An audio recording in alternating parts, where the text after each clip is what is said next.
धराइल तोर बुढ़ारी, दीदी धराइल तोर घरारी में।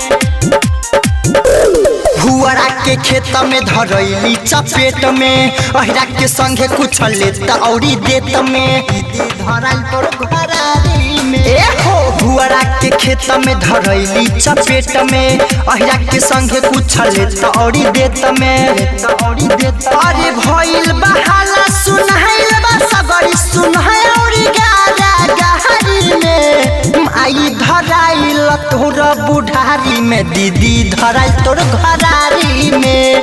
माई धराइल तोर बुढ़ारी में, दीदी धराइल तोर घरारी में। माई धराइल तोर बुढ़ारी में, दीदी धराइल तोर घरारी में। माई धराइल तोर बुढ़ारी में, दीदी धराइल तोर घरारी में।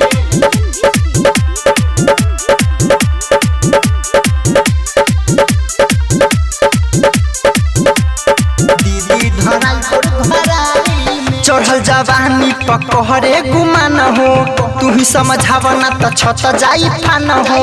इज्जत हो जाई अब सुन नीलम हो, सोझे देखाबे अपन चोली के समान हो, चोली के समान हो।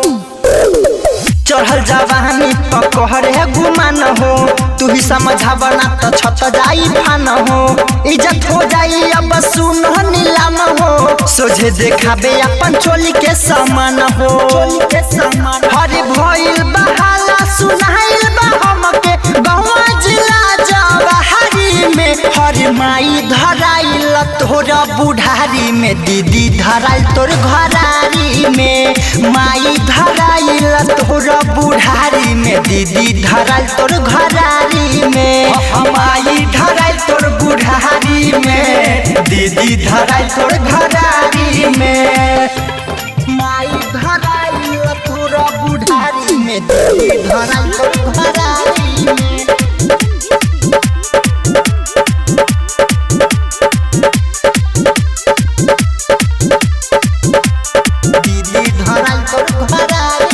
दिने प दिन जात बिहिया बिगड़ हो, भागे ना सूरज संगे इहे बाटे डर हो। पूछी ना कबनो जब जाई है चुसाई, कहीं छोड़ दी बनाई है के माई, के माई। दिन प दिन जात बिहिया बिगड़ हो, भागे ना सूरज संगे इहे बाटे डर हो। पूछी ना कबनो जब जाई है चुसाई, कहीं छोड़ दी बनाई है के माई। बबुआ मनीष यार बिया के छोड़ले दिया पीछा तारा तहारी में। माई धराइल तोर बुढ़ारी में, दीदी धराइल तोर घरारी में। माई धराइल तोर बुढ़ारी में, दीदी धराइल तोर घरारी